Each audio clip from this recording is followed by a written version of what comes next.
Our next ratio test example here is the sum -1 to the n plus 1. We have 4n over 2n quantity factorial. So let's see if we can make some sense out of this. So let's see, we need to evaluate the limit. So the ratio test is always evaluate the limit, absolute value, and then form our complex fraction.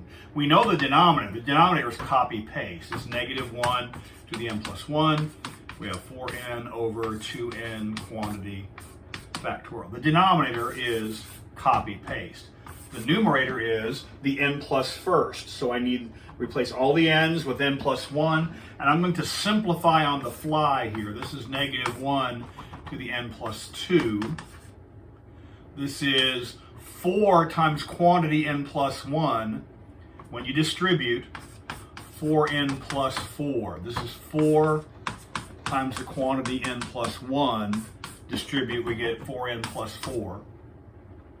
Need to put that in parentheses. It's a binomial now. And then when we get 2n plus 1, so this is 2n plus 2 quantity factorial, right? Because this is 2n plus 1 quantity factorial. There's my 2n plus 2 quantity factorial. So I got all my ducks in a row here. Again, the absolute value takes care of the alternating series portion, -1s. If they're +1, then we ignore. If they're -1, the absolute value makes them into +1. And so the absolute value bars have something to do here. And let's make that happen here. So this is now the -1s cancel. So we're left with fraction times fraction. This is 4n plus 4 divided by 2n plus 2 quantity factorial. Invert and multiply. 2n quantity factorial, and we have 4n down here. All right? So what do we get out of this? Let's see. Now, this is a little bit tricky, so I'm going to go off to the side here. That's one of the reasons I chose this example to work out, is to make sure we got a handle on this piece. So remember, when I take, if I have 2n quantity factorial over 2n plus 2 quantity factorial, the denominator, we have 2n plus 2, and then the next one down is 2n plus 1 is the next number down, and the next number down from that is 2n, but that's where you stop because that's the number in the numerator. So I have 2n plus 2, 2n plus 1, and then that cancels at one shot. And so that's what's going to happen when we get these. So if you need to, go off to the side, simplify the factorials, and bring them on. Eventually, once you do several of these, you start to sort of get the hang of it, and it's not that challenging of a procedure. This 2n factorial cancels here, and we're left with 2n plus 2 and 2n plus 1 that we got from here. So let's put them all together and see what we have here. We have 4n plus 4, and we have 2n plus 2, 2n plus 1 times 4n. All right? So let's see what we get out of all that when we simplify everything.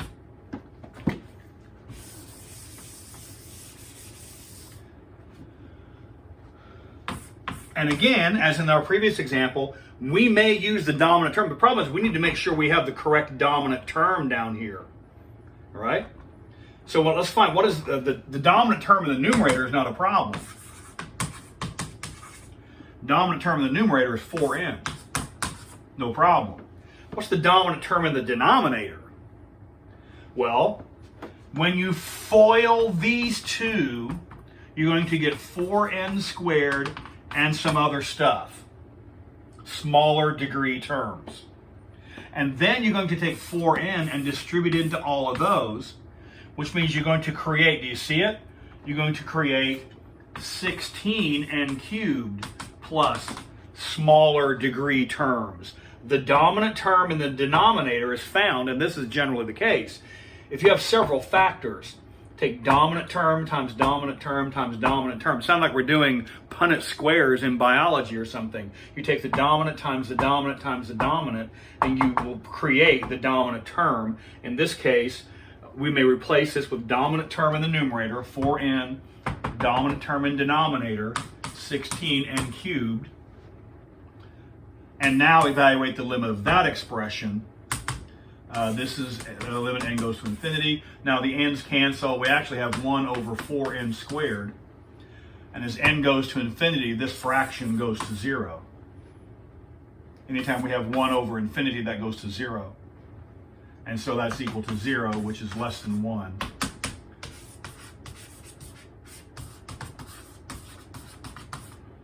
And the series converges. So there's most of the tricky part of that, I think, is the algebra. And that's pretty typical for a calculus class. It's the calculus actually is relatively straightforward.